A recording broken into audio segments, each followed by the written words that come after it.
Son absence prolongée avait suscité ces derniers jours une polémique au Bénin, obligeant le gouvernement à démentir des rumeurs sur son état de santé. En fin de retour, après près d'un mois d'absence, le président béninois Patrice Talon a annoncé en séance extraordinaire de Conseil des ministres lundi 19 juin avoir subi 2 opérations chirurgicales à la prostate et à l'appareil digestif lors de son récent séjour à Paris, d'où il est rentré dimanche soir.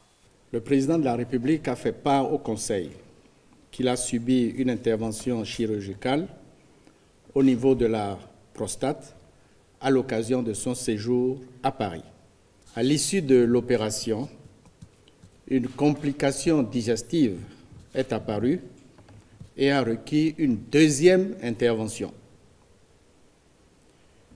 chirurgicale le 1er juin 2017, qui s'est également bien déroulé. Le chef de l'État tient à rassurer le peuple béninois qu'il est totalement rétabli, qu'il exerce pleinement ses prérogatives constitutionnelles et qu'il poursuit inlassablement la noble mission qui lui a été confiée. Lors de son dernier bilan de santé, une lésion a été découverte à un stade précoce à l'intérieur de la prostate, mais l'opération a permis une guérison sans recours ni à la chimiothérapie ni à la radiothérapie, indique le communiqué de la séance extraordinaire du Conseil des ministres qui évite soigneusement d'utiliser le mot cancer. La santé des présidents reste un sujet tabou en Afrique, à l'instar du président nigérian Muhammadu Buhari qui, depuis le début de l'année, a passé la plus grande partie de son temps à Londres pour des raisons de santé non révélées au grand public.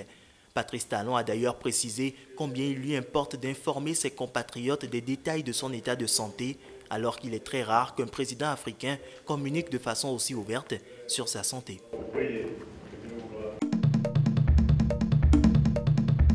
Vers 4 h du matin, on avait terminé les opérations de fouilles, de refouilles et de refouilles. Ce matin encore, les forces sont retournées pour fouiller les flancs de collines, les sommets et chaque chambre. Il n'y a absolument rien. Seulement, les enquêteurs sont à l'œuvre avec la police technique et scientifique. Donc, ils vont aller chercher les preuves matérielles pour l'enquête. C'est ça qui se passe là-bas. Et donc, voilà pourquoi il y a encore quelques forces de sécurité pour sécuriser les périmètres. Parce que maintenant, ça devient une scène de crime. Les combats ont été très durs. Je crois que vous deviez être sur le terrain. Vous avez vu, de 16 h jusqu'à 21 h, ça tirait. Donc, ce ne sont pas des enfants de cœur. Nous avons des blessés, nous avons perdu un élément des forces spéciales. Donc, nous avions affaire à une vraie résistance. Nous avons enregistré 4 décès au niveau des clients. D'abord, nous avons une franco-malienne, un franco-gabonais, un chinois et un portugais. Et comme je l'ai dit tantôt, nous avons malheureusement déploré la perte d'un élément des forces spéciales. Et comme je l'ai dit, les 4 assaillants ont été neutralisés. Les opérations ont été très longues, vu la configuration du terrain. Et c'est aussi le lieu de féliciter chaleureusement les forces de sécurité et de défense qui ont montré une détermination dans l'action très louable.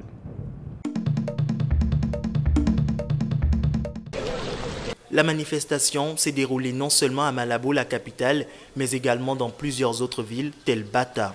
Des centaines de militants du parti au pouvoir en Guinée équatoriale ont défilé lundi dans les rues pour condamner l'ouverture du procès en France de Théodorin Obiang, vice-président et fils du président.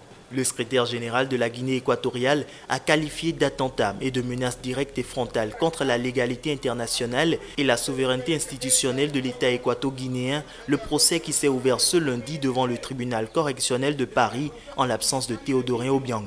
Nous ne sommes pas d'accord et vous savez qu'aujourd'hui, ils vont tenir à Paris cette séance de justice et nous venons ici pour dire non. Et le peuple de la République de Guinée équatoriale, il n'est pas d'accord. Et ne serait jamais d'accord. Les chaînes de télévision internationales ont été coupées dans le pays depuis dimanche soir à minuit. Les autorités ont demandé aux distributeurs de couper le signal pendant le procès du vice-président. Sur les banderoles, non à la déstabilisation de la Guinée équatoriale par la France. Il n'y a aucune institution équato-guinéenne qui a porté plainte contre ce monsieur. Alors de quoi la France et la justice française se permet vraiment de, à mot tout propre, prendre la décision de juger tout un vice-président. Fils du président Teodoro Obiang, l'ancien ministre de l'Agriculture et des Forêts, promu vice-président par son père, Théodore Nguema Obiang Mangué, est bientôt âgé de 48 ans et est poursuivi en France pour blanchiment d'abus de biens sociaux, de détournement de fonds publics, d'abus de confiance et de corruption. La justice française le soupçonne d'avoir assouvi ses goûts de luxe en puisant dans les caisses de son petit état pétrolier où bien des habitants survivent avec moins de $2 par jour. Théodore Obiang encourt jusqu'à 10 ans d'emprisonnement et 50 millions d'amende. Le procès est prévu jusqu'au 6 juillet.